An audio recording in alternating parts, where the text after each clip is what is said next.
What is up, you guys? We are here for our weekly anchor message. I hope you're doing well. We are just getting our spiritual assignments for the week and things to morsels to keep with us along the unfolding week ahead. I got cut from work today, but there was something in me that either knew I was going to be cut or I just really could use one. I was tired, but I still wanted to pluck away at some things. And I was like, I need to just really cleanse my energy and I need to spend some time outside. And I didn't realize how nice it was today. And they spun the wheel and it landed on me and I was like, this is really what I wanted. And I went on a nice long run and I got a good sweat on, and then I took a little shower, and then I went out for a really long cleansing walk in the woods in like short sleeves. It was like in the 60s today. Yes, last 2 weeks, the last 2 weeks I've been, in single digit weather with no power, and today, the 60s. Welcome to the South. So, it'll get cold again, but we always have like these little warm spurts every few weeks during the winter so that we can make it through, because we're weenies and we're little babies here and we can't handle the cold for too long.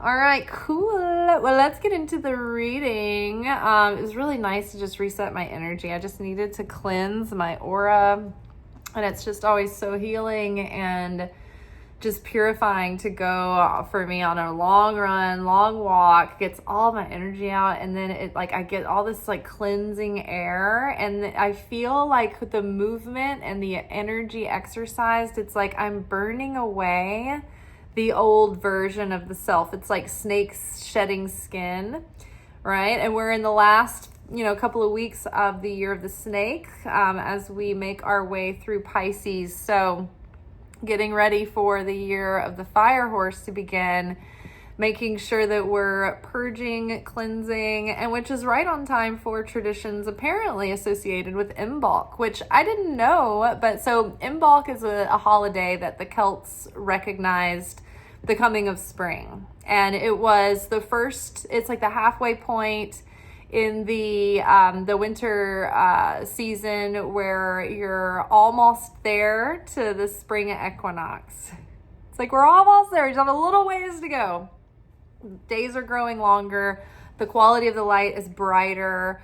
Hope is returning. Like February is a shift in energy. And so one of the indicators is like the goddess of winter apparently goes out on like either the eve before February 1st, like the last day of January, or the morning of February 1st. And she supposedly is going to gather the last of the wood that she needs for winter. And if it's cloudy, then she sleeps in and it's going to be an early spring. But if it's sunny, then she goes out and gathers her wood, and it's going to be 6 more weeks of winter. And so I had gathered all that wood for the snowstorm, which I thought was interesting. It felt very ritualistic, and I didn't know why. And then there were some other things that I did by chance, like having just tons of candles around for the fire for Brigitte, the Saint Brigitte / Goddess Brigitte. And then what was the other thing? Oh yes, deep cleaning. It was like the ritual cleaning of your space in your house, and I've already been doing that, and I didn't even realize it was aligned. So seasonal activities to keep you in the rhythms of the year. Awesome. And then another thing I'm going to do tonight, I'm going to watch the 2026 prediction series February reading, and I'm going to do the journal questions for that, because I couldn't believe how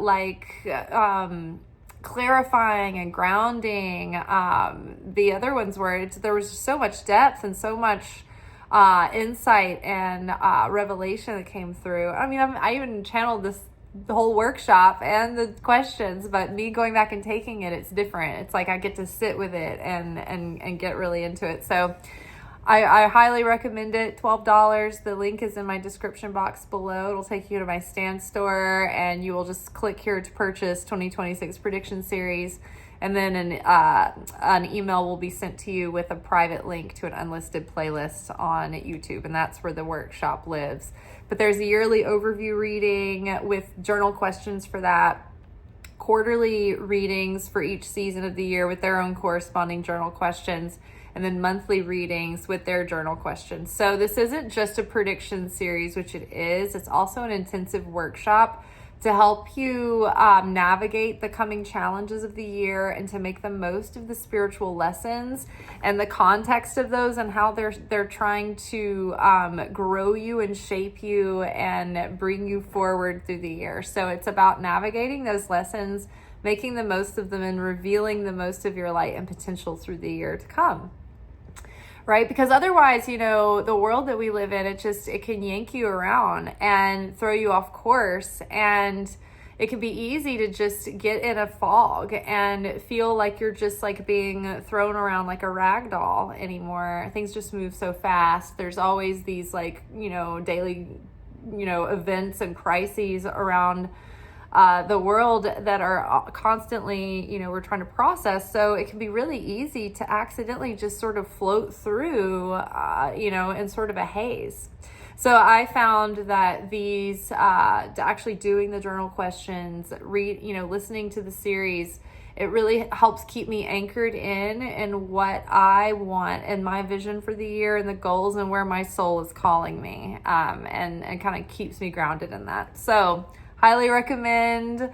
I'm really proud of it. I really believe in it. Stand by it.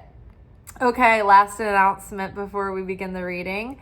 I would love if you would subscribe, like this video, comment. Any participation that you give me with this video will help the video get out to other people. And I sometimes I remember to say it, sometimes I don't, but it makes all the difference. And so I appreciate when you guys participate. It really means a lot.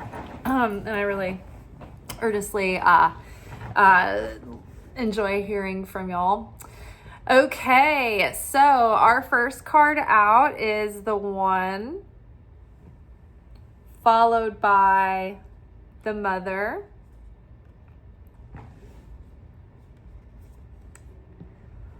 followed by the Eternal Child.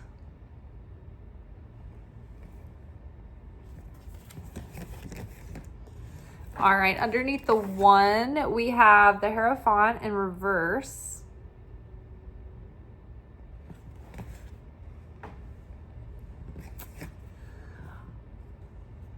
Underneath the Mother, we have the King of Swords.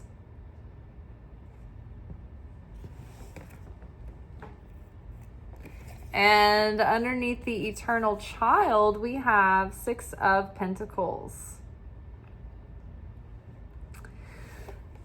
So I'm going to let you guys listen to the audio. I think it's very impactful today because these first cards themselves just felt like I heard like a comforting message from, in my mind, like the voice of like God, our maker, the one that cares for us. And I heard these words. And so the first few words in the first statement in the audio was that first initial sentence that I heard within my being when I saw those first 3 cards laid out. So I'll let y'all listen to this and then we'll come back. I am your one, your source, your true father, your true mother, and you, my soul, are my eternal child. It is important that you are true to that which is authentically you. Your soul is a unique spark of God. Your life has meaning. Your experience has purpose, especially the hard things. Your struggle is not necessarily an indicator that you are off path. This may be a challenge or test that is part of your unique soul's journey. We are all traversing our own interactive stories as we sojourn through lifetimes on the wheel of incarnation. When we are in the upper realms, we are content to stay there. The thought of descending to the material realms is heavy, uncomfortable. It tarnishes the soul in ways that require management and upkeep. We toil for our bread, as any bread baker can tell you. But the Creator is there reassuring the soul that that was the sole purpose for the soul's creation, to come here and reclaim what was taken from us by the deceptions of darkness, by illuminating it and forever transforming it. Bad Bunny demonstrated being true to himself, standing for good, and demonstrating the power of love, joy, unity, and acceptance, inclusiveness, and equality. This is how the walls of Jericho were brought down then, and it will be the way that the walls of Jericho are brought down now. This is how we forever transform the darkness and reveal eternal light. Once a person opens themselves up to the pure goodness of aligning with the love and joy and true peace, they can never tolerate the feelings of evil and hate and darkness again. I am Hashem, your Elohim, the one that brings you out. There is a God, and that God loves you specifically and intimately experiences this world through the vessel of your experience. And it is taking care of you. Darkness is not winning. It is being exposed and obliterated. So I was really impacted when I saw these first 3 cards because, over the last couple of weeks, some of the Torah portions have said, they have highlighted phrases like, I am Hashem, your Elohim, I bring you out. This was God, revealing himself to the Israelites when they were leaving slavery and they were leaving Egypt and they were leaving the bondage of the Pharaoh. And God told them, look, there is a God. I am a God. This was the first utterance, the first commandment when he gave them the 10 commandments. First of the 10 utterances. I am the Lord your God. I am one.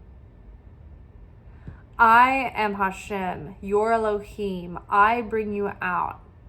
The first concept to understand is that there is a God. And that God is the creator of all things and the provider and protector of all things and the source of all things and my creator and my life source. Right? The force that guides me through life. That God is not just a God out there, abstract and impersonal, but that God is my God. And that God created me. And that God lives through me and experiences life through the vessel of my experience. And that God cares about me. And knows what I need, but also knows that this is my mission as a soul to come here and go through this this adventure, like the hero's journey. I have to go through a challenge. I have to go through an adventure. I have to face my demons and face my opposition and face my adversary and rise above my fears and go through that initiation. That's what the soul comes to the earth, life after life after life, to do. We activate our memory of who we really are through that veil of forgetfulness, and we reclaim the sparks of light that were taken from us by the deception of the opponent that happened in the Garden of Eden.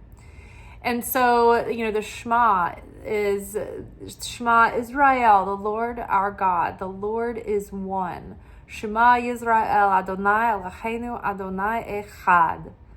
That is one of the most important utterances that is continuously spoken, right? That we know that there's nothing outside of that is more powerful.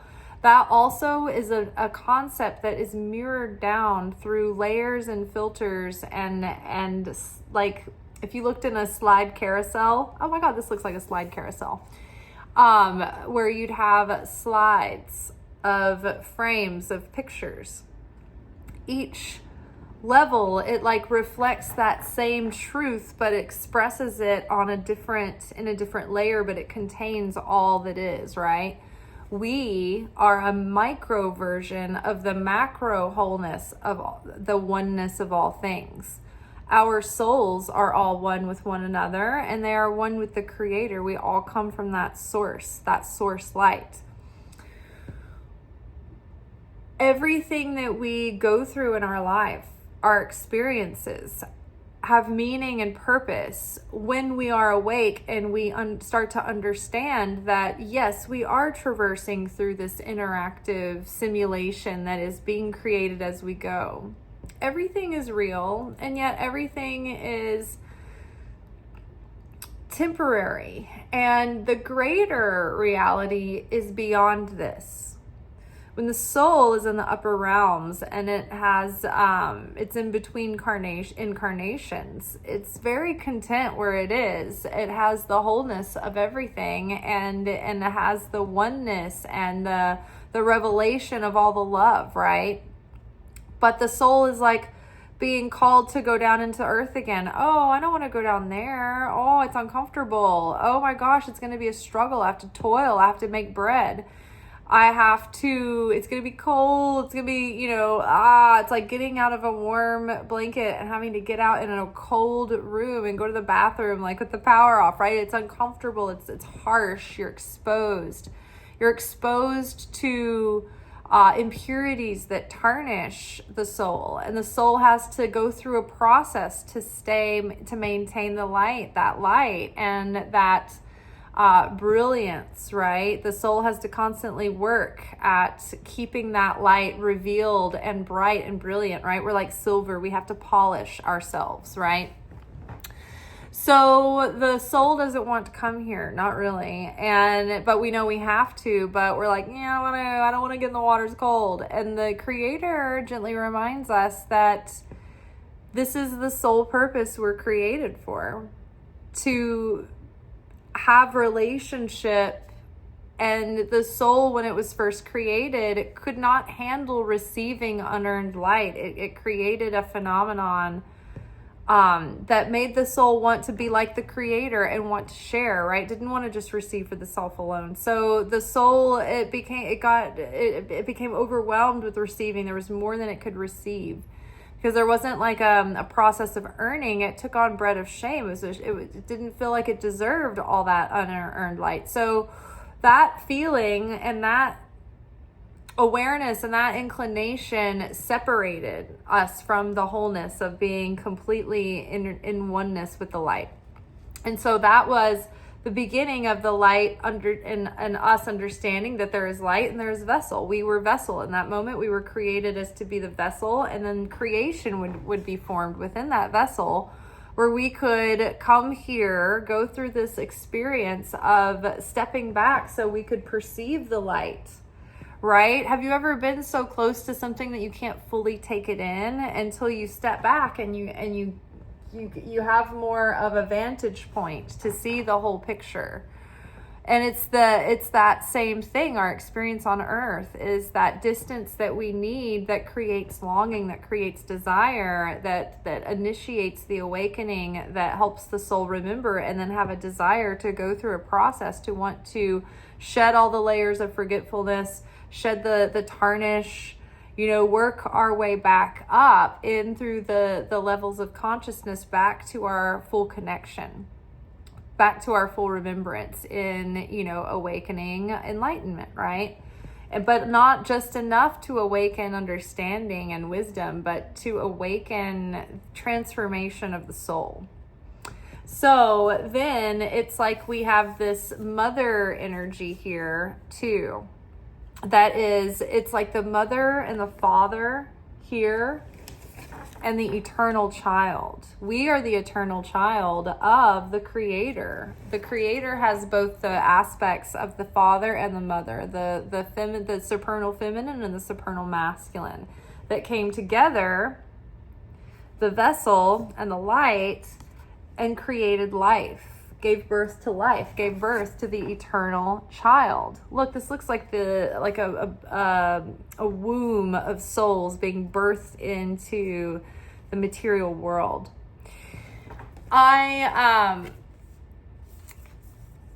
Let's see.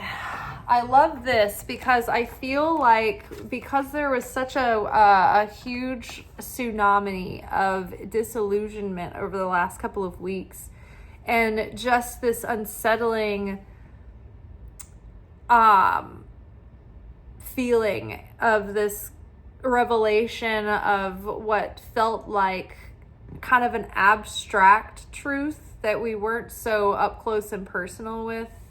I think a lot of us knew the evil that was going on in the world in theory, right? But it came out in such a way that was like, no, this is definitely it, and it goes beyond what you could ever imagine, and it's like to the level of like a sci-fi, like supernatural, like paranormal movie, and it's real. You're just like, oh, okay, so like we would go to work every day, like, take care of ourselves at home, like pay all our bills, pay our taxes, learn how to fight demons.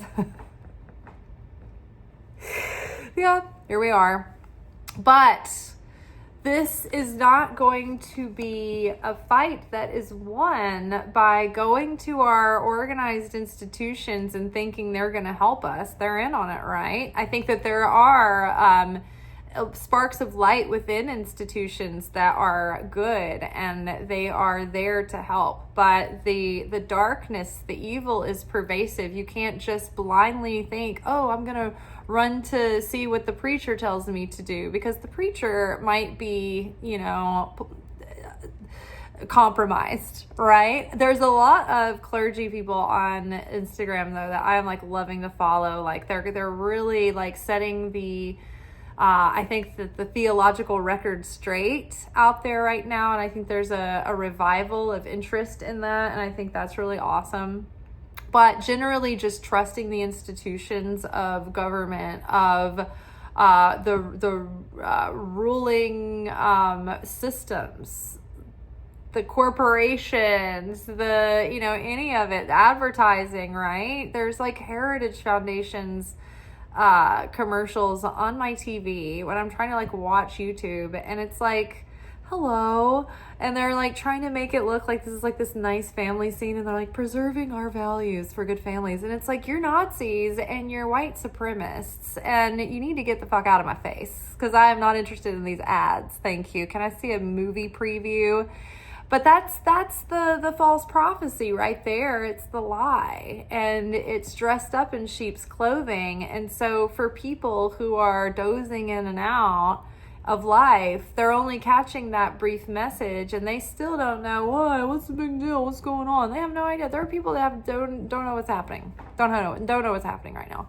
So when we see the Hierophant card reversed, that is a card that means appreciate your own individuality and your uniqueness, and don't be afraid to like break away from the traditional playbook and go on your own, like do your own thing, like pave your own way. One of the things that I found so incredible about Bad Bunny's performance was that this is a moment right now where we need a mass like spiritual alchemy in the air, right?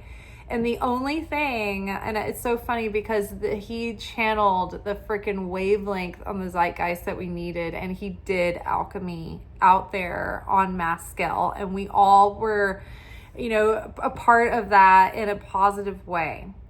So when we talk about spiritual warfare, we can't fight darkness and hatred with more darkness and hatred. The only thing more powerful than their human blood sacrifices and the sacrifices of human suffering, the only thing that can combat that kind of evil sorcery is the light work, the alchemy of love, of self-sacrifice, of sharing, of togetherness and unity and pure love in an agape sense that doesn't, it's not, there's no strings attached, it's just giving, it's just sharing, and it's the energy of the fruits of the spirit, right?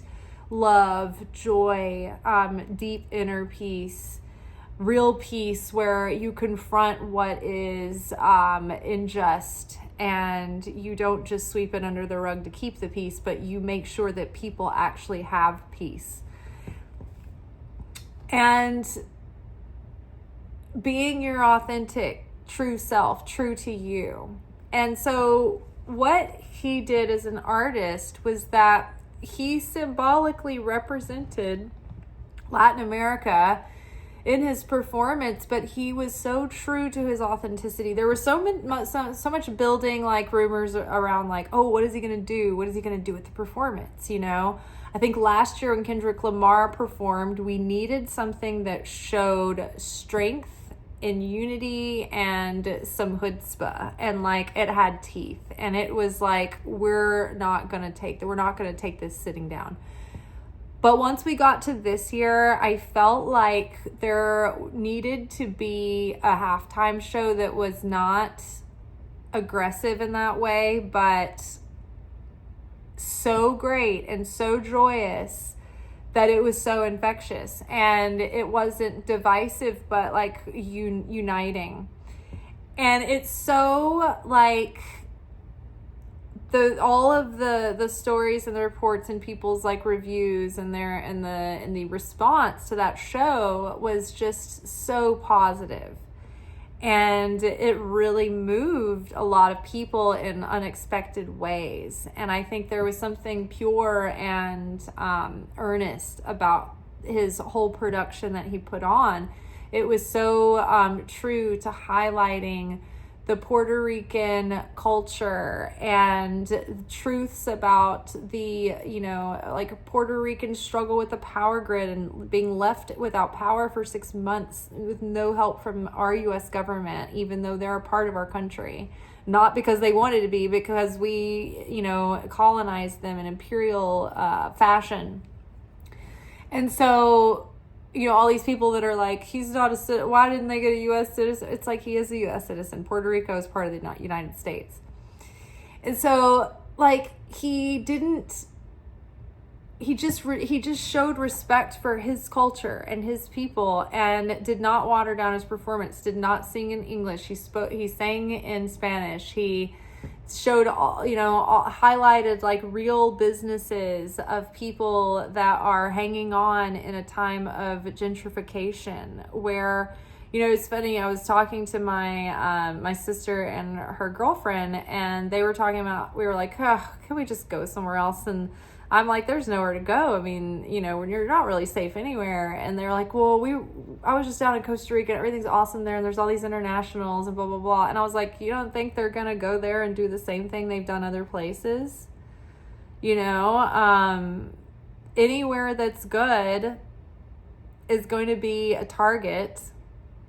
And the worst part is that, you know, even if it's just the real estate developers going down there, it's like the whole world is being taken over by the same fucking building.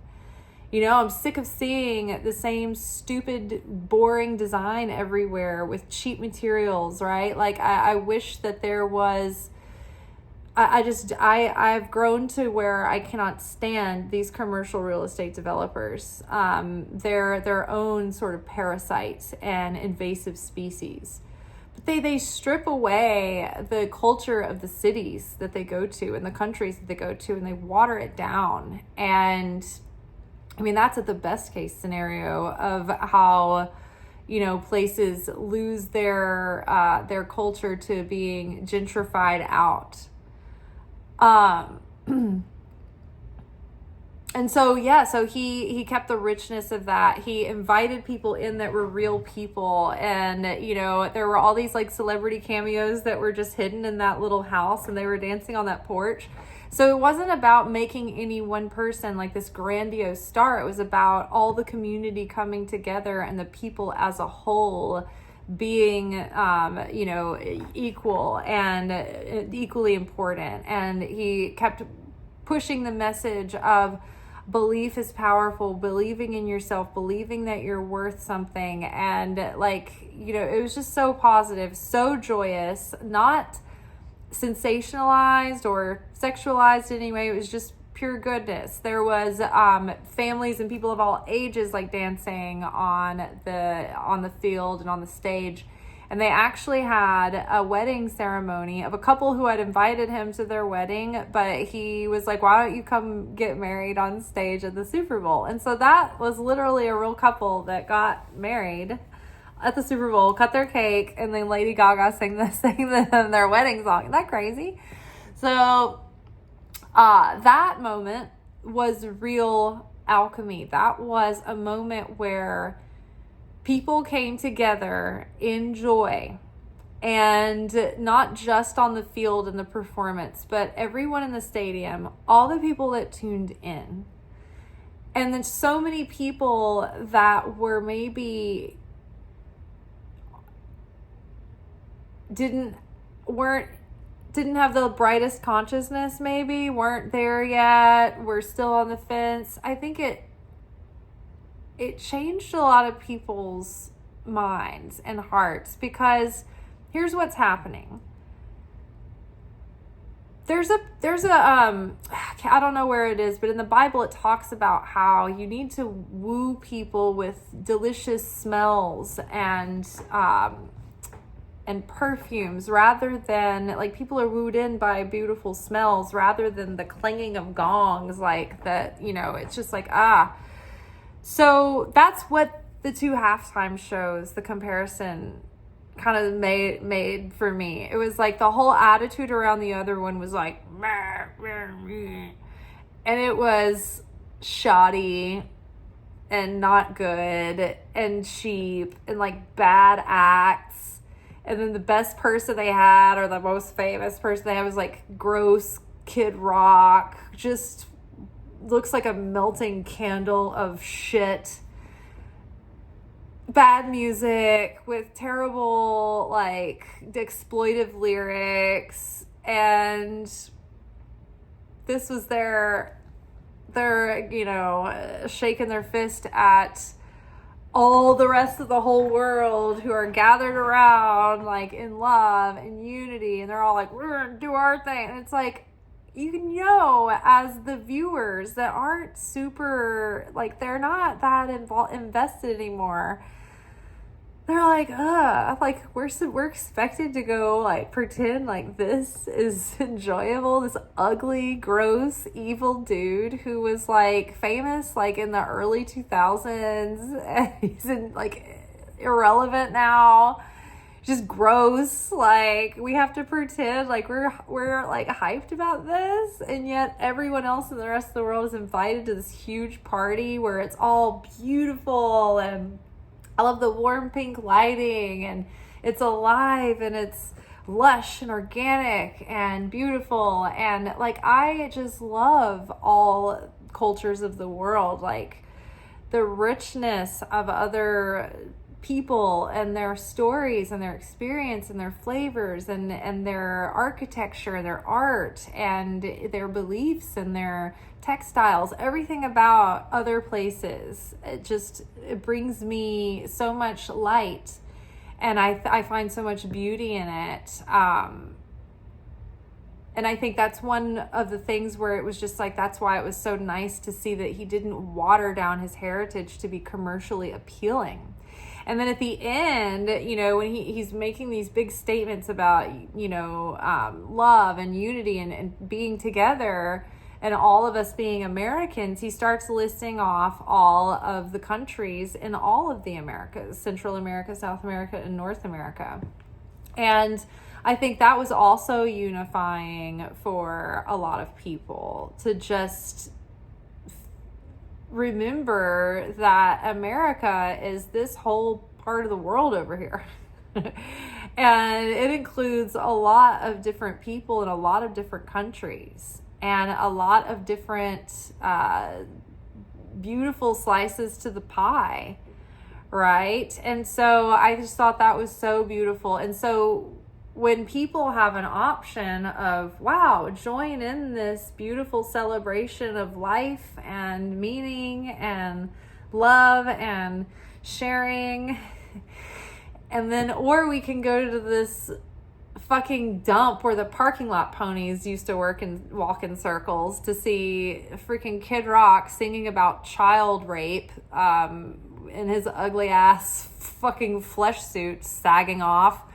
Which one feels better, the hate rally or the big celebration? And so it's like the soul, once it opens itself up to love and goodness and beauty and joy and real peace, it just can't tolerate going into circles and energy of darkness and ickiness and hatred and evil and corruption and perversion anymore. It just feels such a poignant difference and contrast.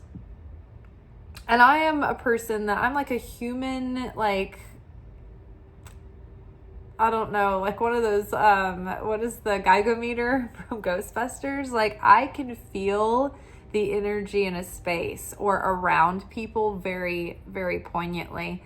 And I know that not everyone is aware when they can feel these things, but like they're starting to become more aware of it now, I think, because it's just the volume has been turned up to 11. If anybody knows that reference. All right, so we have God is one, God is with us, and God is encouraging us to trust who we are on the inside. Trust our spirit. Trust the unique person that He made us to be our true self, not water down, not go along with, not abandon our values, but to stand by them and be the light in dark places. And be an individual. Don't just go along with the system. Don't just do what you're told without thinking and questioning. One thing I love about Judaism versus Christianity is that in Christianity, well, as followers of Christ, there is, I think, question and probing and discourse and expounding upon understanding is encouraged. But in authoritarian Christianity, questions are discouraged and shamed, and they are met with like scolding and making you feel like you aren't a believer, or like you are out of line, or you are in rebellion against God. But in Judaism, the point is to discuss, ask questions, probe, push, debate, pour over, occupy yourself with matters of the Torah. Don't take it at face value. Don't take someone's word for it. Dig in.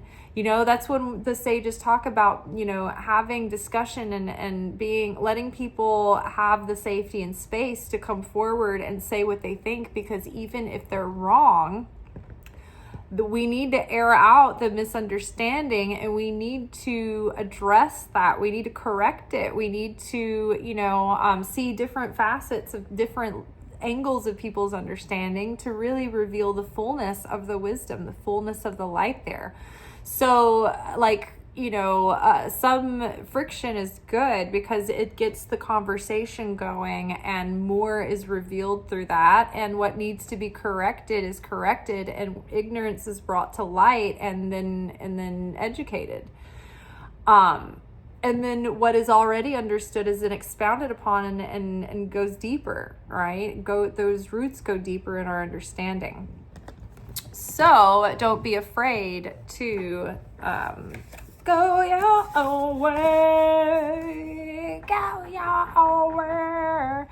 So, yes, this divine feminine spirit of creation and nurturing and holding the community. Like, I don't know, I just like look at these textures. It looks like all of their grass and the woven grass hats and everything that they are wearing on the field. And this is like this womb that is like prepared to hold this seed, the seed of wisdom, the seed of experience that leads to understanding that we integrate it. It leads to new life here. So the mother, is pregnant with new life. And I feel like there is this other, there is like this, the mother force of the creator, which is also, we are met with the spirit of the mother that hovers over us. But we're held in the cradle of the Mother Earth that births us, that feeds us, that does respond to the energies on the planet, and who thrashes and who teaches us through the seasons, and who wages war through storms and earthquakes and whatnot.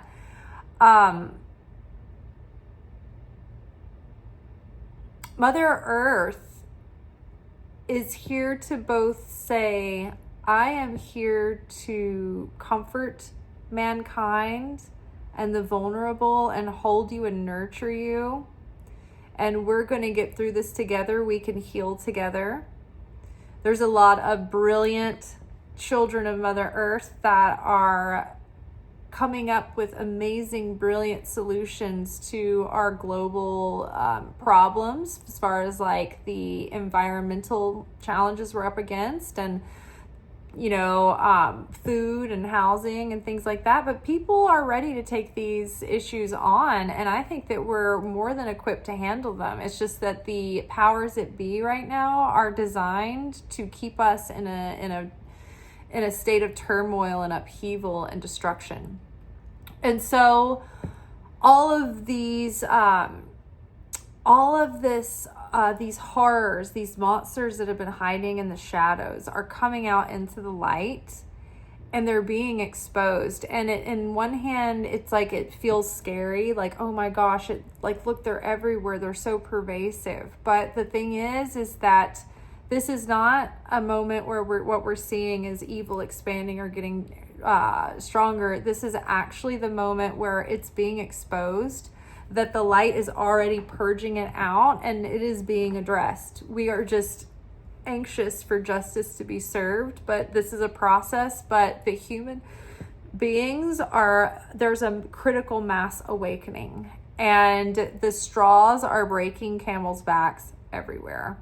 The dam is breaking, the dam is leaking. And so that mother energy of holding and protecting and nurturing and healing and nursing the first of all, the collective child that has been violated, but literally these children that were and are being violated and were violated, and all the people that have survived this organized crime ring that is pervasive all over the world. So there is the mother energy that is holding these traumatized children in one arm. And then there is the mother energy of the mother bear. And as we know, the dark feminine, Kali, when they portray the dark feminine in all of these feminine archetypes, the darker goddesses, they're not only the bringers of life, but they are the destroyers and the breakers down and the tearing apart and regenerating. What happens in the womb every month is that we are completely destroy what was built to hold something and to make life. And if that is not going to be utilized or activated, then we know how to destroy that, purge it, and regenerate. And so Mother Bear has been activated. We see what needs to be purged and shed and left behind, and then we see that there needs to be regeneration. And so this primal spirit, this primal energy, this primal aspect of God and that instinct within us has been awakened. And within the planet, within the cosmos, within it all, it has been summoned, it has been awakened. We have more clarity than ever. Clarity and less tolerance to play along or to tolerate any of this BS. We have seen through the veil, and we ain't playing no more. And the powers that be, the government, the institutions, the authorities of the patriarchy have gotten the message that time is ticking and that their demise is imminent. Every evil overlord, every person who goes on a dark trip of grandiosity is brought down by their own unchecked ego and arrogance and recklessness. They are their own undoing. So it's the beginning of this undoing. And this is the claws of evil fighting to hold on, knowing that light is obliterating it. So I'm feeling good. I'm feeling like God is telling us, I have not forgotten the children. Blessed are the meek. Blessed are those who are suffering, who are exposed, who are exploited. Blessed are those who are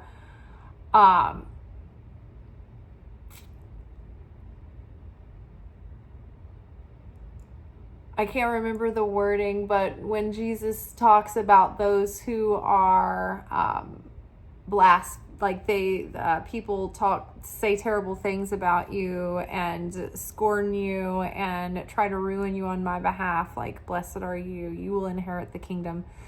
So the children, the inner child, the eternal inner child, we are all healing our collective inner child right now. We are holding our inner child, and the healing and the power that is going to be revealed. Like when the people brought down the walls of Jericho, it was through joy, it was through marching, it was through singing in unison and unity.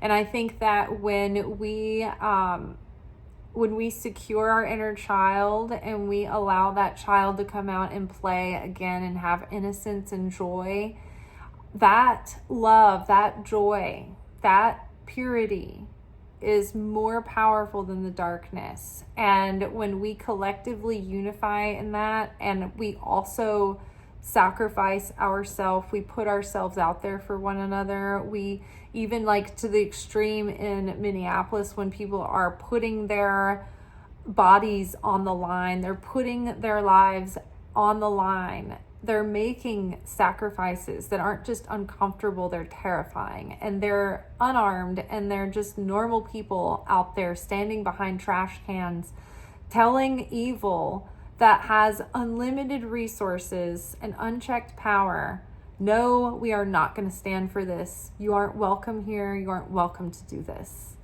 And all they have is their collective voices. And it is doing something. It is doing something. We are revealing the power of the light through every act of goodness and kindness and love and healing and reparation. So no act is too small. And the Six of Pentacles is here to remind us of when we share with one another, when there's give and take, and when there is graciousness and gratitude and appreciation and love in our giving and our sharing and our receiving, that unexpected windfalls come in from God. God's taking care of his children.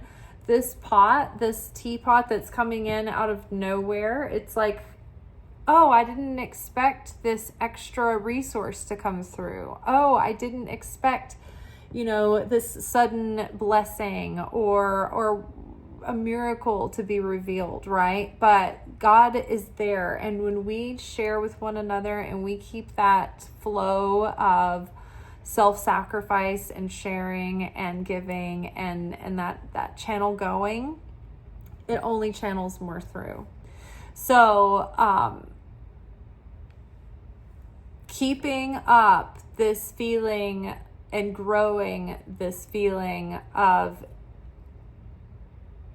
unity and humanity coming together.